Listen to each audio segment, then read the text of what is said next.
everyone, it is time for the Mexico Grand Prix. Oh yes, we have got 71 laps ahead of us around the highest altitude track on the F1 calendar, meaning we have never seen these 2025 cars at such high levels, so who knows, can it add any surprise finishes to the results? Can Verstappen continue beating the McLarens every single race weekend since Monza? Can McLarens bounce back? Well, this is everything that you need to know for the Mexican Grand Prix 2025. So as per usual, we have to start off with any news that has come out since COTA heading into Mexico.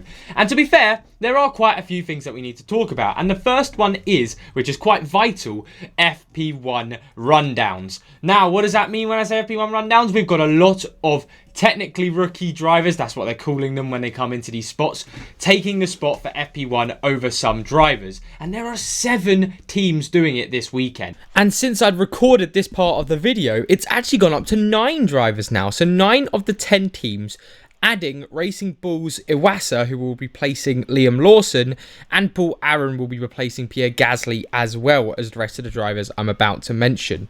So there will be a lot of differences in FP1. So, who will be taking the spots? Well, Pato O'Ward will be taking that spot over at McLaren. Editor Zach here again. Everything's coming out while I'm editing this video, but it will be Lando Norris that Pato O'Ward is replacing in FP1. Vesti will be driving for Mercedes, replacing George Russell. Antonio Fuoco will be replacing Hamilton in Ferrari. Arvid Lindblad will be replacing Max Verstappen, huge for the championship, in the Red Bull. And why I say it's huge for the championship is realistically they need as much setup time as possible. So hopefully this doesn't distract Verstappen too much. Although no, Max Verstappen, it won't matter too much. He's too good. It doesn't even matter if he doesn't get FP1. Luke Browning will be taking Carlos Sainz's spot in Williams. Jack Crawford will be taking Lance Stroll's in Aston Martin. And Rio Hirakawa will be replacing Behrman in Haas. Now, just to reiterate, this is just for FP1. But again, like I mentioned, with setting up the cars, it can have quite a big effect if you're not in the car that entire time. And FP1 is a big car setup timing, because then in FP2 you're showing your race and quali sims, and same in FP3. So it will affect Mexico Grand Prix, but because a lot of people are doing it, it won't change too much. But it'll be exciting to see some new faces on the grid for sure. But sadly, actually, for sure won't be there.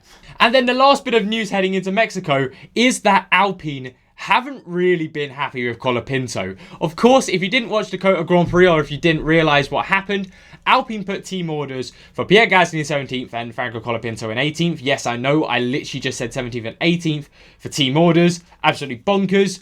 And Colapinto still went ahead and overtook Gasly, meaning Gasly actually ended up behind Bortoleto, Colapinto 17th. Do I think it's going to be that serious for Colapinto? No, but at the same time, the way I thought about it was it's good, it's showing how racy he can be, but at the same time, he is fighting for that spot, so maybe it would have been better to play that team game. Comment down below, do you think Colapinto did the right thing? Because I still do think he did, but purely just because that's the most ridiculous thing I've heard. Team orders when you're nowhere even near the points. Like, come on, let's have a day off. And then before we get into the rest of the video, let's have a quick championship reminder heading into the race. And well, it's getting tighter and tighter at the front. I can't keep my excitement out. Even though we've just had one of the most boring races of the season so far, it's just getting closer and closer. The gap to Piastri and Verstappen is now 40 points. Piastri to Norris is 14.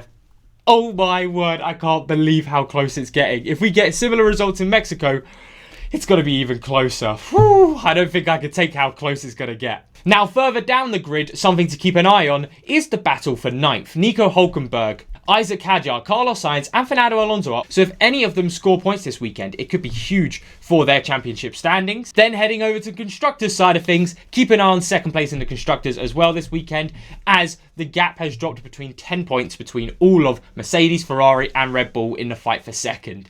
It's so close over there. Who's going to take it? I still think Mercedes might hold it, but we'll see. Maybe Verstappen can also push himself enough to get Red Bull to spot. And then finally, say it with me everyone, as we all know, Alpine are still wank. Now, stat-wise for the Mexican Grand Prix, it's actually quite a fun race weekend to look at the stats because there was a big gap from when we had the Mexico Grand Prix last to where it is now. So you get a big mixture of names such as Jim Clark, like people you wouldn't expect to be on the same list together statistically. So I bloody love it to see like such history at this track. And to be fair, heading into race wins, Max Verstappen does blow it out of the water, to be fair, with 5 race wins to his name. But then pole position wise, like I mentioned, Jim Clark is the most of any driver here. Laps led also goes to Max Verstappen with 331, 140 ahead of the next closest of Jim Clark. And then finally, overtaking is doable around this track. It was one of the higher overtaking tracks last year here, so keep an eye on that because even though we did, like I mentioned, we haven't had the best races since realistically Zandvoort, Silverstone time. If Mexico can deliver with a few good overtakes, a few pit stop dilemmas, a few tangles, it'd be great fun to watch. And right now, overtaking wise, it's ramping up to potentially show us that it could be a little bit of something. So we'll see exactly how it plays out. Now, heading into your session information for the Mexico Grand Prix. And of course, we had a sprint race weekend in COTA, but we have a break off from these sprint races because we do actually want one in Brazil. But this time round, it's just a normal race weekend. So what does that mean for everyone out there? Well, FP1 and FP2 will be on the Friday. Again, big for car setup and quali sims. However, we've got so many different rookie/development drivers coming in. Could slow down a few people. Then in Saturday, we have FP3 and qualifying for all my F1 Fantasy players out there. Of course, also the deadline for F1 Fantasy. And then on Sunday, we have the race by itself. Now, if you do want to have a bit more fun this weekend with a bit more racing to venture out of just the F1 schedule from the TCR Mexico, GTM Super Copa, and the Formula 4 NACAM. So not the usual stuff we actually see on the full schedule, but definitely still a lot of good racing that could be fun to watch if you want to watch any more this weekend. But now let's go ahead and go over to our local weatherman, ZachGP, to get a quick little rundown of how it looks heading into this weekend. Hello everyone, it is your weatherman, ZachGP, back with another, well, you could have guessed it, weather report heading into this weekend's racing. And for this time round, I am just a small distance of 8,917 kilometers away. You could say I'm so close, I'm basically going to be driving around the track. Now, on the Friday, heading into the first sessions of FP1 and FP2, it doesn't look like anything crazy. Now, on the weather report, it says it could be 26 degrees to 12 degrees. Realistically, the 12 degrees is it's not session time. Realistically, session time won't drop below 22 degrees. And then in a very similar fashion, on the Saturday, we also have 0% coverage of rain. And also, it looks identical on the temperature. Potentially, it could head up to 27 degrees at session time, but very, very close on both Friday and Saturday. And then finally, on the Sunday, we do have a 10% coverage of rain during the race. That could happen, but for now it looks like we're not going to get anything, and it looks the exact same temperature wise throughout the entire weekend. So let's see how that affects the cars, because we know the altitude will there be rain? I don't think so, but I will comment down below if we do get any more reports on the rain increasing over the Sunday. But for now, let's head back to you in the studio. So now heading into the ZachGP predictions for the Mexican Grand Prix, of course using F1 Predicts as our base of where my questions go. And question 1, we have to start off with predicting the podium for the 2025 Mexican Grand Prix. And well, I've gone the same as I went in COTA. Max Verstappen to win it. Why do I think anyone else is going to win a race when he's been in such great form? With Lando Norris second, Oscar Piastri third. Now, I do think McLaren will bounce back with a second and third, but I don't think it'll be enough to take Verstappen off of his big first place run of forms bar Singapore with George Russell. Then heading into question 2, who will take pole position? Well, you know, as per usual, Max Verstappen. If he's going to win, he's going to get pole position as well. Who will qualify highest? Now, this is the first interesting question because I've actually gone with Franco Colapinto. Realistically, Franco Colapinto's actually been putting in some few decent qualifying results. So, for me, I think it's worth taking that extra little bit of risk to go for Franco Colapinto for those extra 5 points. Then in question 4, how many teams will get into Q3? Well, I've gone with slap bang normal 7. We always get the top 4 teams, normally most of them coming through, and then we get the likes of an Aston Martin, a Racing Bulls, a Williams, etc. all coming through as well. So I still think it will be 7 in Q3.